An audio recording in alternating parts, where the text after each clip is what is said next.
Everyone, सो आज के video में आप लोग देखने वाले हैं आरआरबी ग्रुप डी एग्जाम 10 दिसंबर 2025 शिफ्ट 2 में पूछे गए सारा जीके जीएस। और इस शिफ्ट में आपका 6 से 7 क्वेश्चन ऐसे हैं जो पहले भी पूछे जा चुके हैं और उन्हें फिर से रिपीट किया गया है। लॉरियांस वर्ल्ड कप 2025 का भी क्वेश्चन 8 से 9-10 बार पूछा जा चुका है। कार्बन में कितने बंध बनते हैं, न्यूटन के लॉज पूछे जा रहे हैं, फ्लेमिंग के बाएं हाथ के नियम भी पूछे जा रहे हैं। सो फर्स्ट क्वेश्चन पूछा गया, प्लास्टर ऑफ पेरिस का रासायनिक सूत्र क्या होता है। तो देखिए, प्लास्टर ऑफ पेरिस का रासायनिक सूत्र होता है CaSO4.12H2O। क्वेश्चन ये भी पूछा जा सकता है कि प्लास्टर ऑफ पेरिस में जल के कितने अणु होते हैं। तो इसमें जल का हाफ यानी कि आधा अणु होता है। और इसके साथ ही इसका अगर रासायनिक नाम पूछा जाए तो इसका रासायनिक नाम होता है कैल्शियम सल्फेट हेमीहाइड्रेट। तो इन तीनों चीज़ों को आप लोग याद रखिएगा। नेक्स्ट क्वेश्चन में पूछा गया, किस तत्व की संयोजकता यानी कि वैलेंसी +2 होती है। तो ये है आपका बेरिलियम। इसका रासायनिक नाम या फिर इसका रासायनिक प्रतीक बोलिए। इसका रासायनिक प्रतीक होता है Be और इस तत्व की संयोजकता यानी कि वैलेंसी +2 होती है। नेक्स्ट क्वेश्चन में पूछा गया, ब्रिटेन की गुप्तचर सेवा MI6 के वर्तमान प्रमुख कौन है। तो देखिए, अभी वर्तमान में ब्रिटेन की गुप्तचर सेवक MI6 के रूप में वेलेज मैट्रेवली को 1 अक्टूबर 2025 को नियुक्त किया गया है। नेक्स्ट क्वेश्चन में पूछा गया, कपड़े धोते समय पानी में धवन सोडा क्यों मिलाया जाता है। तो कपड़े धोते समय पानी में धवन सोडा इसलिए मिलाया जाता है ताकि पानी को थोड़ा मृदु यानी कि सॉफ्ट बनाया जा सके। नेक्स्ट क्वेश्चन में पूछा गया है, जीरो अपशिष्ट के अंतर्गत क्या शामिल होता है। तो देखिए, जीरो अपशिष्ट के अंदर केले का पत्ता और पुनः उपयोग योग्य प्लेट शामिल होते हैं। जैसे केले के पत्ते में अगर खा के फेंका जाए तो वो तो सड़ गल के खाद में मिल जाता है। और जो पुनः उपयोग होने वाले प्लेट होते हैं जैसे स्टील के प्लेट या फिर किसी फाइबर के, तो आप उसको धो के फिर से यूज़ कर सकते हैं। तो ये आपका जीरो अपशिष्ट होता है। नेक्स्ट क्वेश्चन में पूछा गया, जून 2025 में भारत के किस खिलाड़ी को PSA अवार्ड 2024-25 प्रदान किया गया है। तो अभी जून 2025 में भारत के अनाहत सिंह जो कि सैकवेस खिलाड़ी हैं, इन्हें PSA अवार्ड 2024-25 प्रदान किया गया है। नेक्स्ट क्वेश्चन में पूछा गया, खान क्वेत सैन्य अभ्यास किन किन देशों के बीच आयोजित किया जाता है। तो देखिए, खान क्वेत सैन्य अभ्यास ये आपका भारत और मंगोलिया देशों के बीच आयोजित किया गया है और ये आपका 14 जून से 28 जून 2025 तक आयोजित किया गया है। इसके साथ ही अगर आपसे पूछा जाए कि खान क्वेत सैन्य अभ्यास का ये कौन सा संस्करण है, तो ये आपका 22वां संस्करण है। नेक्स्ट क्वेश्चन में पूछा गया, फरवरी 2025 में आयोजित AI एक्शन समिट किस शहर में हुआ था। तो 10 से 11 फरवरी 2025 को AI action summit Paris France शहर में हुआ था। नेक्स्ट क्वेश्चन में पूछा गया, फरवरी 2025 में केंद्रीय बजट में युवा कार्यक्रम एवं खेल मंत्रालय को कुल कितना बजट आवंटित किया गया था। और यह आपका रिपीटेड क्वेश्चन है, सेम क्वेश्चन को पहले भी पूछा गया है। तो फरवरी 2025 में केंद्रीय बजट में युवा कार्यक्रम एवं खेल मंत्रालय को कुल 3,794.30 करोड़ रुपए का बजट आवंटित किया गया था।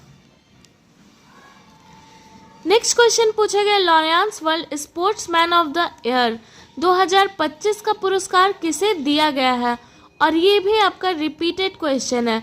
तो Laureus world sportsman of the year 2025 का पुरस्कार स्वीडन के पोल वॉल्टर आर्मन डुप्लांटिस को दिया गया है। इसके साथ ही इससे पहले ये भी पूछा गया है कि Laureus world sports women of the year का पुरस्कार किसे दिया गया है। तो वुमेन में आपका ये सिमोन बाइल्स को दिया गया है। क्वेश्चन ये भी पूछा जा चुका है कि Laureus world sports team of the year का पुरस्कार किसे दिया गया है। तो ये आपका रियल मैड्रिड टीम को दिया गया है। नेक्स्ट क्वेश्चन में पूछा गया, एक्सियोम 4 मिशन में किन किन देशों से नेक्स्ट क्वेश्चन में पूछा गया, एक्सियोम 4 मिशन में किन किन देशों से अंतरिक्ष यात्री शामिल हुए थे। तो इसमें आपका ऑप्शन में केवल भारत का दिया हुआ था कि एक्सियोम 4 मिशन भारत के शुभांशु शुक्ला अंतरिक्ष यात्रा में शामिल हुए थे।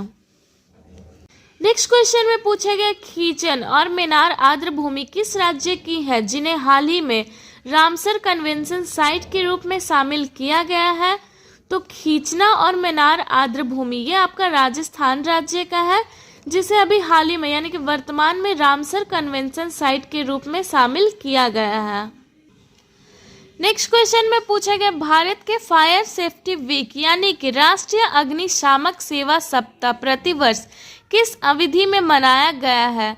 तो भारत के फायर सेफ्टी वीक यानी कि राष्ट्रीय अग्निशामक सेवा सप्ताह प्रतिवर्ष 14 अप्रैल से 20 अप्रैल की अवधि में मनाया जाता है और इसका थीम है unite to ignite for a secure nation और इसका मुख्य उद्देश्य है आग से सुरक्षा करना, जागरूकता फैलाना और रोकथाम के प्रति लोगों को सचेत करना।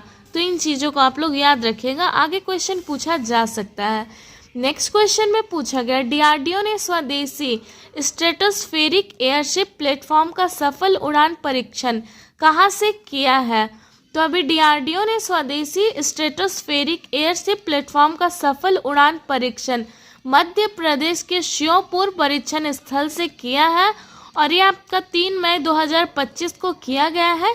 इसे लगभग 17 किलोमीटर की ऊंचाई तक लॉन्च किया गया था और ये क्वेश्चन भी आपका रिपीटेड है, लेकिन इसमें इतना कुछ नहीं पूछा गया था, बस यही मध्य प्रदेश के श्योपुर परीक्षण स्थल से पूछा गया था।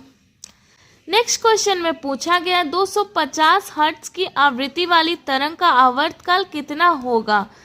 तो इसका आवर्तकाल निकालने का आपका फॉर्मूला होता है T = 1/f। इसमें जो f है ये फ्रीक्वेंसी है, यानी कि ये आपका जो हर्ट्ज दिया हुआ है ये है। तो T = 1/ आपका f दिया हुआ है 250 यानी कि 250, इससे डिवाइड करने पे 0.004 सेकेंड आपका आंसर होगा। नेक्स्ट क्वेश्चन में पूछा गया स्टॉप डायरिया प्रोग्राम के अंतर्गत कितने वर्ष के आयु तक के बच्चे में ORS और जिंक का वितरण किया जाता है। तो देखिए स्टॉप डायरिया प्रोग्राम के अंतर्गत 0 से 5 वर्ष की आयु तक के बच्चे में ORS और जिंक का वितरण किया जाता है। इसका साथ ही ये आपका राष्ट्रीय स्वास्थ्य मिशन द्वारा संचालित किया जाता है और इसमें बच्चों को 2 ORS और 14 जिंक टैबलेट वितरित किए जाते हैं। नेक्स्ट क्वेश्चन में पूछा गया है ऑनलाइन गेमिंग बिल 2025 का दूसरा नाम क्या है। तो ऑनलाइन गेमिंग बिल 2025 का दूसरा नाम है the promotion and regulation of online gaming bill 2025। Next question आपका रिपीटेड है। नेक्स्ट क्वेश्चन में पूछा गया कार्बन यौगिकों में किस प्रकार का बंध उपस्थित होता है। तो कार्बन यौगिकों में सहसंयोजक बंध आपका उपस्थित होता है। नेक्स्ट क्वेश्चन में पूछा गया निम्न में से किसके द्वारा पर परागण नहीं होता है, जिसमें आपका 4 ऑप्शन दिया हुआ था वायु, पानी, पशु और एक आपका दिया हुआ था प्रकाश। तो वायु, पानी, पशु के द्वारा पर परागण होता है लेकिन प्रकाश के द्वारा पर परागण नहीं होता, इसलिए आपका ये करेक्ट आंसर होगा। नेक्स्ट क्वेश्चन में पूछा गया जब हम कुर्सी पर बैठते हैं तो ऊपर की ओर जो बल लगता है उसके विपरीत दिशा में कौन सा बल कार्य करता है। तो जब भी हम कुर्सी में बैठते हैं तो ऊपर की ओर जो बल लगता है उसके विपरीत आपका कुर्सी पर हमारे द्वारा लगाया गया जो भार रहता है वो बल कार्य करता है। नेक्स्ट क्वेश्चन में पूछा गया साइटोप्लाज्म में पाइप जैसी संरचना किस कोशिकांग की होती है और ये क्वेश्चन भी आपका रिपीटेड है। तो साइटोप्लाज्म में पाइप जैसी संरचना एंडोप्लाज्मिक रेटिकुलम कोशिकांग की होती है।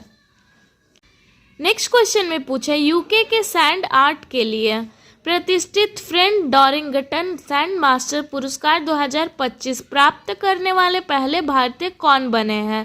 तो यूके के सैंड आर्ट के लिए प्रतिष्ठित फ्रेड डॉरिंगटन सैंड मास्टर पुरस्कार 2025 प्राप्त करने वाले हैं सुदर्शन पटनायक और ये आपके पहले भारतीय जिन्होंने ये पुरस्कार को प्राप्त किया।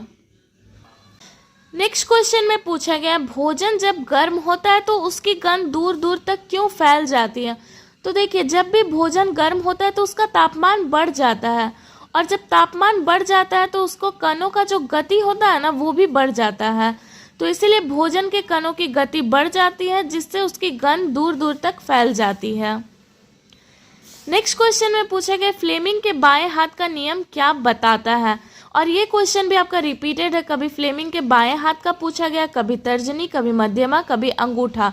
तो देखिए फ्लेमिंग के बाएं हाथ का जो नियम है ये आपका चुंबकीय क्षेत्र में लगने वाली बल की दिशा को बताता है। इसके साथ ही इसका इस्तेमाल विद्युत मोटर में किया जाता है। अगर आपसे तर्जनी का पूछा जाए तो ये जो तर्जनी फिंगर होता है ये आपका चुंबकीय क्षेत्र की दिशा बताता है।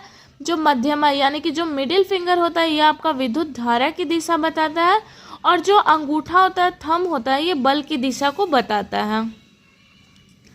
नेक्स्ट क्वेश्चन में पूछा गया सस्पेंशन के बारे में कौन सा कथन सही है, जिसमें आपका 4 कथन दिया हुआ था, जिसमें से मुझे 2 ही मिला है जो सही है। तो सस्पेंशन के बारे में आपका ये कहा गया है कि ये विषम मिश्रण होता है, जो कि सही है। और दूसरा कथन है इसके कण नंगी आंखों से देखे जा सकते हैं, यानी कि जो हम लोग का नॉर्मल आंख होता है इससे देखा जा सकता है, ना चश्मा का ज़रूरत है, ना दूरबीन, ना स्टेथोस्कोप।